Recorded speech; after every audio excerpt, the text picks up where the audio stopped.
Welcome back to Cards and Comics, and today I am transmitting from deep inside Indiana at my in-laws' place here in Indiana on vacation, and I've got a few videos I wanted to get out. So here it is. We're going to do another in my series on vintage card prices, and we're going to look at Jackie Robinson. Now, it was just Jackie Robinson Day last Sunday, I believe, in the Major League Baseball and celebrating him breaking the color barrier. Now, he was a requested person of interest that people wanted me to look at. So, with fewer cards than what I normally look at, it was a little bit easier, and it was also I was able to delve into some more areas of interest for me, and so we'll get into it. And so here is Jackie Robinson, card values from 2021 to 2022. So this is year over year. 1 year look at prices, and it's every card and every grade, and some changes. Sorry, since last time. I did add the PSA 4 and 5 grades. So this is something that was asked for by a few folks in the comments because, and I get it, especially with a player like Jackie Robinson who has a lot of cards in the 40s. These cards are just hard to get in any grade higher than 5 or 6, and so it made sense to go down to the 4 and 5 grade because those are still very collectible and still very expensive.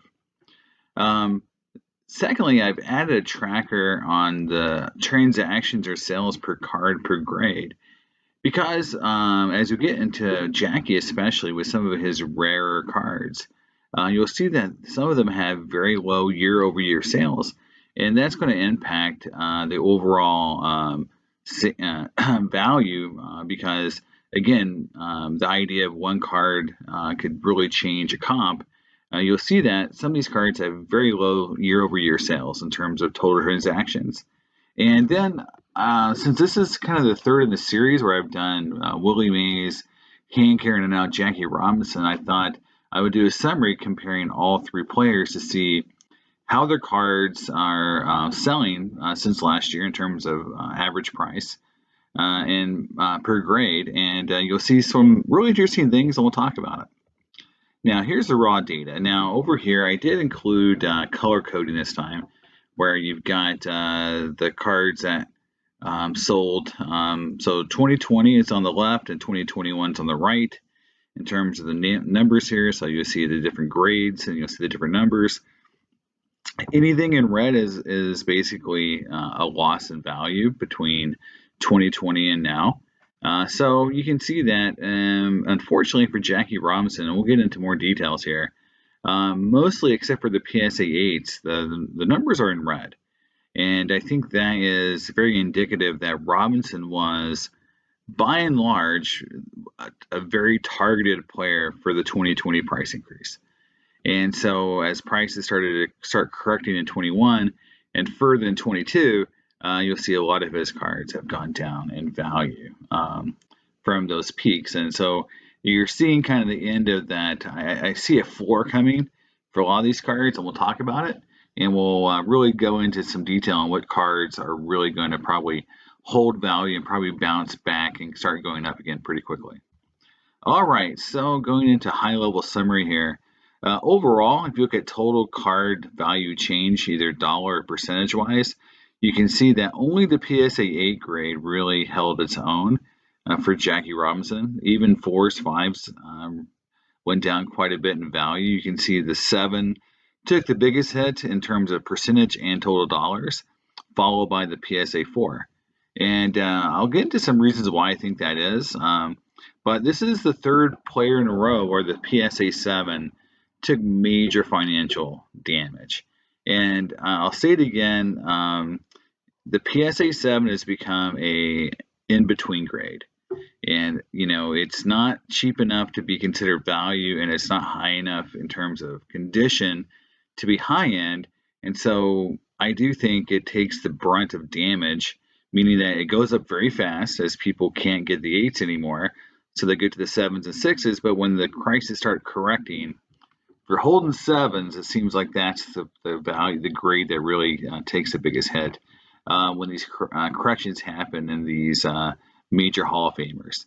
Overall, percentage-wise, Jackie Robinson cards are down by 15%.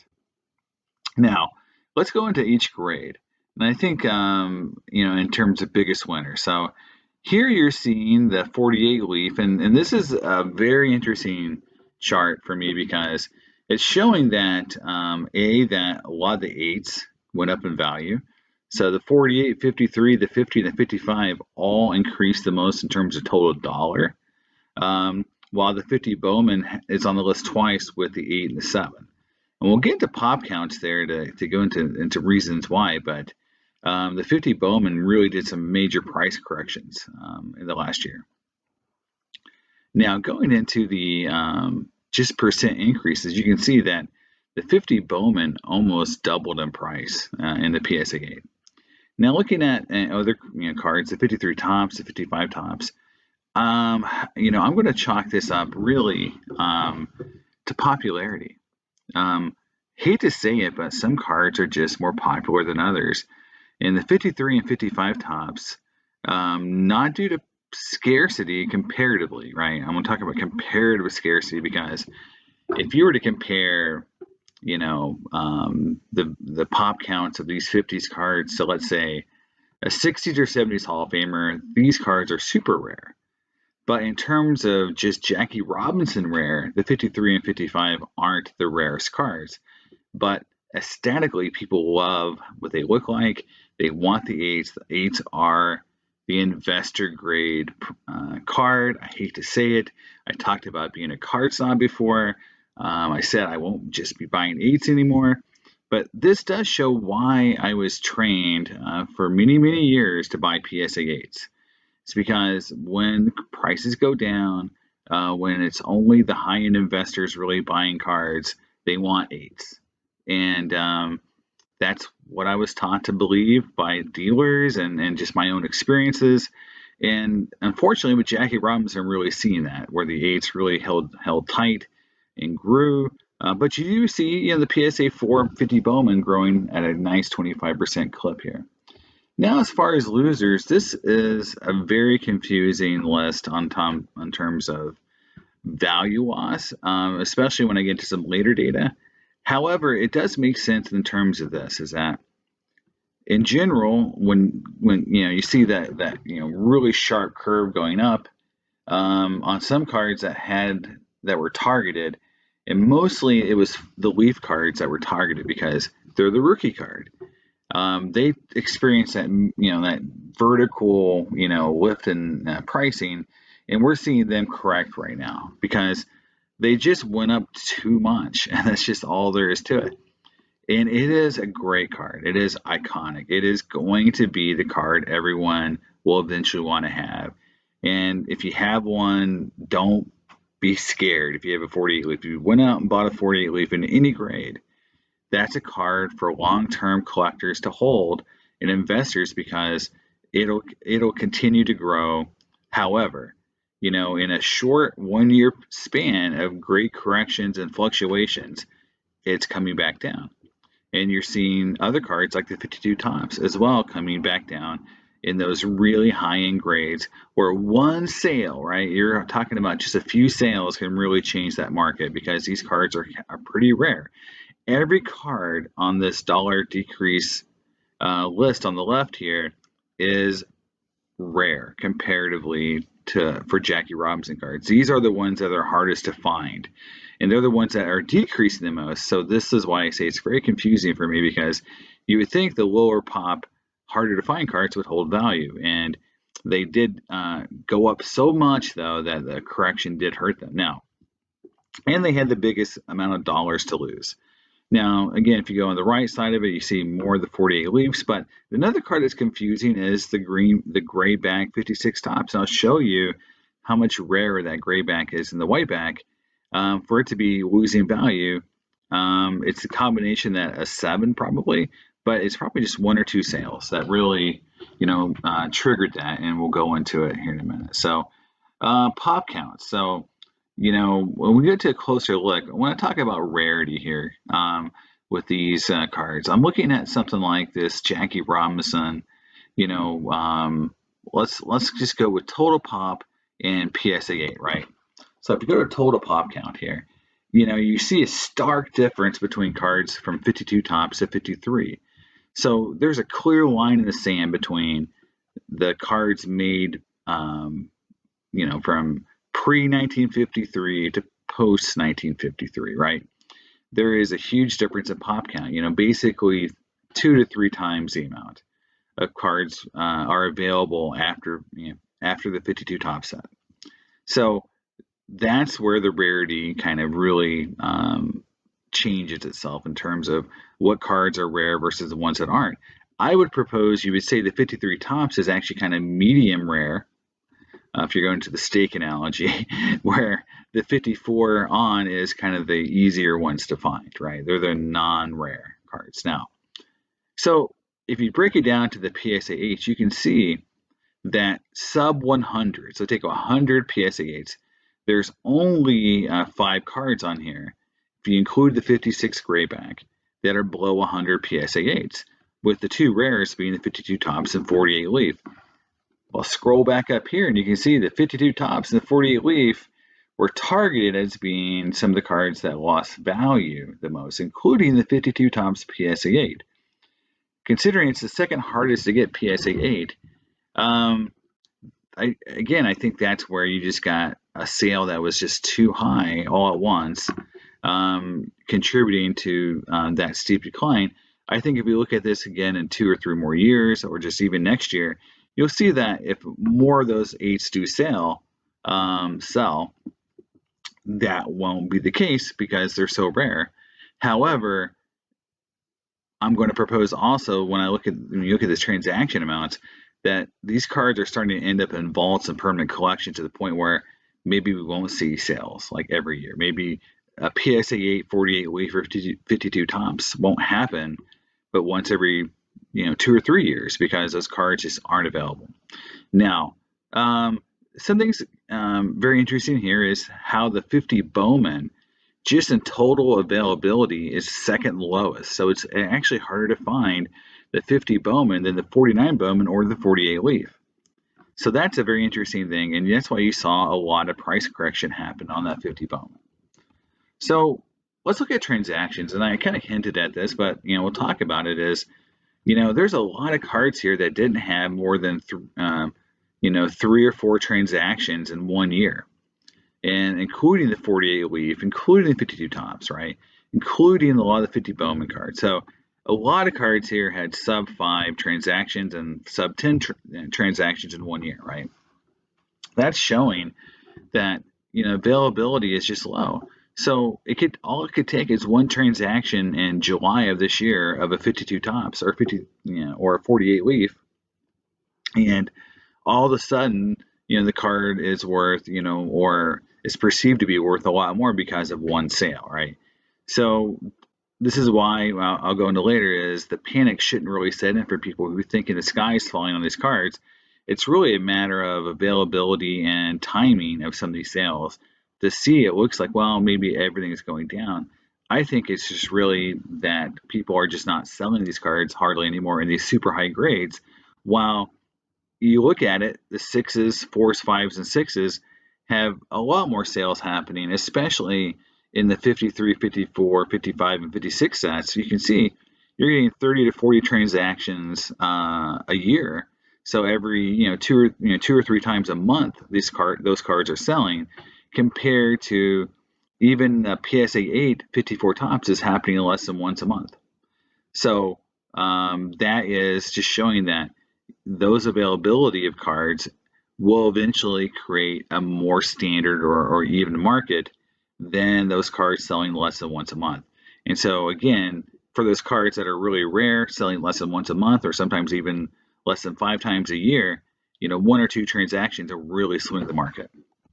So again, so you take that into perspective and go back to look at these bigger winners and losers, you can see that on the winning side and losing side, it's a lot of the same cards. And it's a lot of the cards that should be the lower pop cards that are both winning and losing. So I think the market right now is, in an interesting place, and I'll kind of just talk about it here. But you can see when you go back with a different lens about transactions and pop counts, you'll see that a lot of cards on the left side are, dollar increases per card makes sense because these are some of the rare cards or more popular cards. But on the right, you're seeing some of the cards that went up so fast that they are price correcting now. But I actually don't think that those are stick. And I think these cards right here are the ones I would still go out and seek in if I was a permanent collector of these cards. If I wanted to just add great cards to my collection, even though they're decreasing, it may be a good time to buy. And that's really what I'm saying is that this is maybe an opportunity for folks to go out and get some of these cards now that the prices are correcting. So again, what does it all really mean? So, don't panic, right? It's one transaction really swings some of these valuations. I said about 38% or over 1/3 of all the Jackie Robinson cards in my analysis, which is basically every called basic, Jackie Robinson card and that's been made, had 10 or fewer transactions in the last year. So again, I would take it either as A, an opportunity to buy, or B, don't panic because the next 2 or 3 sales may completely change the market again, and it'll look really rosy for those really rare cards. And again, the pop counts of Jackie Robinson cards dramatically increases after the 52 top. So 53 on, the cards become less and less rare. And again, the true rare Jackie cards are pre-1953. Again, I didn't talk too much about it, when I went through the pop counts, but I just want to say again, the 56, grayback is really rare and undervalued. It has, basically half the pop count of the whiteback. Now, the one thing I haven't really talked too much about the grayback versus whiteback is PSA didn't designate that card for a long time in its history. And so there could be a lot of graybacks that just don't have the right designation in the pop count as being gray or whiteback. So I think that's something that will have to be eventually corrected because, you can find a lot of cards on eBay or just go through BCP and look at the cards and see that they're not designated gray or white. So that will change my opinion a little bit, but I think we're heavy enough into the grading and heavy enough into the pop counts to see that the grayback is truly rare. And to me, it's undervalued. So if you have the grayback 56 Jackie, that's a card to hold on to because I think eventually investors will realize that card is really rare. Now, the 50 Bowman, this card is something of the red-headed stepchild of the pre-52 or the pre-53 club. It has the lowest pop count, second lowest pop count, sorry, from PSA 4 to 8. And it's the hardest, gosh, I can't talk, the third hardest PSA to get. So it was due to a price correction, right? And then you saw the 50 Bowman all over the highest dollar increase, from the list there. So you see the price correction there was due to the fact that it's rare, and that makes sense. That means that something is happening the way it should. Sometimes when we look at this analysis and look at the industry, it doesn't make any sense, right? And we say sometimes that, it's not a rational marketplace. In this case, the 50 Bowman is rare. It's hard to get. It's rational that it was lower in value because people, I don't think, really like the design of the card. I think it's a weird shaped card. It's small. It has kind of a small full body pose, which is kind of cool, but it's not, I think, the most pleasing of cards to buy. And so it was kind of just an afterthought for collectors looking for the rookie cards or the really cool 53 and 55 Topps cards. It just was never a card that collectors went and said, like, it's my number one to get is a 50 Bowman Jackie. It was probably on the 4th or 5th on the list, right? Now that people realize, well, hey, this card's pretty hard to get, you're seeing people going out and making sure they have it in their collection and are paying more for it because it's hard to find. And last on this, what does it all mean list here is, I do think that more sales in the future, right? So when the cards sell more often, or just, the next time the sales, that those pre-53 cards are going to sell okay. They're going to go back up in value. They're the rare cards. They're going to continue to go up. I think we've hit a floor on those cards. And I'm going to borrow a Rudy from the Magic the Gathering world and say, stay the course. Do not panic on those pre-53 cards, right? If you've got them, hold them. Don't panic sell. Don't think they're going to go way down in value. They're going to get, I think those are cards that are going to be, the ones that people want and desire over the years. While the post 53 cards, you might see some decline on those cards, right? Because they're higher pop counts. They're not as hard to find. I do think the PSA 8, unfortunately for what I've been saying previously, about that these lower grade cards are starting to get more popular, it's still the investor grade card, and it's what these high end guys look for. And I think the 8s are kind of immune to some of these price changes compared to other grades, especially the 7. The 7 is the most prone and the weakest to these fluctuations in price. It's going to be the first to be hit. So if you're holding the 7, unfortunately, that's going to be the card that's going to go down and up the most often. So it's going to go up the quickest and down the quickest. The 8 seems pretty immune. And so to prove that point, I've taken the 3 analysis I've done, the Mays, Aaron, and Robinson, and kind of prove that point here is I just take all the cards in every grade and do how much they grew or declined. And you can see that in the Willie Mays, it went, the 8 went up by 7%, while the 6 actually went up by 12%. So that's the one, when I first started this, I said, hey, look, maybe the 6s are starting to take off, six power, right? And the 7s really went down. Now, overall, if you took out the 7s, Willie Mays did grow. It was actually one card, I believe the 52 top 7, that really declined in value quite significantly. So that one card really brought the whole average down. But in general, Willie Mays was flat, but the 8s were growing, the 6s were growing. So Willie Mays is a good story. If you invested in Willie Mays cards, you made pretty good money. Now, Hank Aaron, went down overall by 6%, but only the 8s were really growing, but at 2%. So Hank Aaron was flat to declining at best. And again, the 7s took the biggest hit. Now, going to Jackie Robinson, when you break it down to 4s and 5s, you can see that the 4s were actually the second lowest, or the behind the 7s again. The 4s were the weakest of the bunch.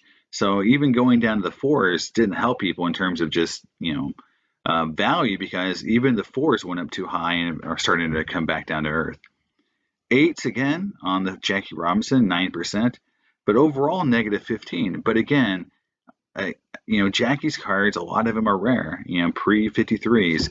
And so I don't think you should be panicking and selling those pre-53 cards. Again, 8s are strong. That's the investor grade. If you can afford it, that's what you should be buying, because they're the safest. They hold their value. They tend to weather these storms better. And again, if you're just a collector and want the card, I'm not saying don't buy 7s. I'm saying just be aware that they have the highest level of fluctuation. So there it is, guys. That's my, analysis on Jackie Robinson. I've got a satchel page done. I was going to actually do a combo video, but I wanted to get more in depth on Jackie. I don't want to make the video too long. So I'll have a bonus episode of just satchel page. It'll be a quicker video coming up pretty quick. So I got it already done. The analysis pretty much done. And I'll add it to my list here. And so you'll see, Willie Mays, Hank Aaron, Jackie Robinson. My next big long video is going to be Mickey Mantle. I've been avoiding Mantle. My whole life in terms of collecting. I've never really gone all in on Mantle because he's so expensive. I just decided to buy everyone else besides Mantle. But I'm going to do it. I'm going to do Mantle. Get you guys analysis there, because I think there's some really interesting things happening there. I'm also finishing up my all-star card and my specialty card video as well. So that's coming up. Hopefully you guys like the videos. Please like and subscribe, and I'll see you next time on Cards and Comics. Bye.